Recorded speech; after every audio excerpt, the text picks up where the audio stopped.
Khajaguda Sai Aishwarya colony యందు సాయిబాబా ఆలయ committee members అందరూ 9వ వార్షికోత్సవాన్ని అంగరంగ వైభవపేతంగా 1000 మందికి అన్నదానం చేసి అతిథులను ఆహ్వానించి శాలువాతో సన్మానించి తృప్తిగా భోజనాలు ఏర్పాటు చేసి తీర్థ ప్రసాదాలే కాక భజన, భరతనాట్యం ఇటువంటి సాహిత్య కార్యక్రమాలను ఏర్పాటు చేసి వచ్చిన అతిథులు పల్లకి సేవలో కూడా పాల్గొన్నారు. కమిటీ సభ్యులందరూ కూడా కార్యక్రమంలో నిమగ్నమై కార్యక్రమాన్ని విజయవంతం చేశారు. Banda Ramireddy AICC in-charge national coordinator Venugopal రాజును శాలువాతో సన్మానింపజేశారు. రిపోర్టర్ భద్రయాచారి.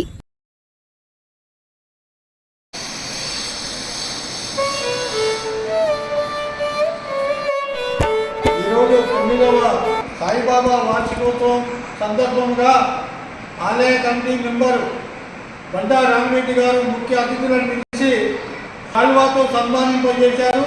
వారితో ఒక నిమిషం మాట్లాడిద్దాం.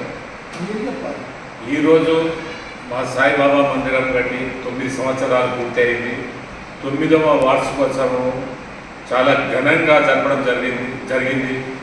మా చైర్మన్ గారు అమెరికా పర్యటనలో ఉన్న మేము కమిటీ మెంబర్లు భిక్షారావు గారు, నేను, సదానంద్ గారు, అశోక్ రాజు గారు, మిగతా మెంబర్లు అంతా ఘనంగా చేయడం జరిగింది. దాదాపు 1000 మందికి అన్నప్రసాదం కూడా చేయడం జరిగింది. తర్వాత కేక్ కటింగ్ ఉదయం 7 గంటల నుంచే అభిషేకము, అర్చన, తర్వాత 9 గంటలకు భజన, తర్వాత 12 గంటలకు కేక్ కటింగ్, తర్వాత హారతి, అన్నప్రసాదం ఇలా జరిగినాయి. కంటిన్యూ ప్రోగ్రామ్స్ జరుగుతూనే ఉన్నాయి. తర్వాత అతిథులు కూడా గంగాధర్ రెడ్డి గారు, కార్పొరేటర్ గారు, మిగతా కార్పొరేటర్లు, మిగతా విఐపీలు రావడం జరిగింది. ముఖ్యంగా అంత ఘనంగా జరిగింది. కొందరు రాని అతిథులు కూడా ఇప్పుడు మా AICC coordinator, Karnataka in-charge Venugopal Raju గారు కూడా ఇప్పుడు రావడం జరిగింది. ఆయనను సన్మానించుకోవడం జరిగింది. ఈ సాయిబాబా అందరికీ మంచి చేయాలని, ఘనంగా జరిగినందుకు అందరికీ మంచి చేయాలని చెప్పేసి వేడుకుంటూ ఈరోజు నన్ను ఇక్కడికి ఆహ్వానించడం, నేను ప్రతిసారి స్వామివారి ఆశీస్సులు తీసుకోవడం, ఇక్కడ నాకు చాలా సెంటిమెంటు.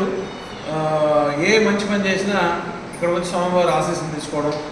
మన రామిరెడ్డి గారు నా మిత్రులు, శ్రేయోభిలాషులు, ఆయన ఇక్కడికి ఇన్వైట్ చేసి, మన శ్రీనివాస్ గారు అందరూ ఇక్కడికి ఇన్వైట్ చేసి నన్ను ఈరోజు ఇంత మహద్భాగ్యానికి నన్ను కూడా పాలు పంచుకున్నట్టు చేశారు. నా పేరు వేణుగోపాల్, ఏఐసిసి నేషనల్ కోఆర్డినేటర్ని, కర్ణాటక స్టేట్ ఇన్ఛార్జ్ని. ఎల్లవేళలా ఆ స్వామివారి ఆశీస్సులు మా అందరి మీద ఉండాలని, మమ్మల్ని అందరినీ చల్లగా చూడాలని ప్రార్థిస్తూ సెలవు తీసుకుంటున్నాం. श्री सच्चिदानंद सद्गुरु साईनाथ महाराज की, साईनाथ महाराज की, साईनाथ महाराज की।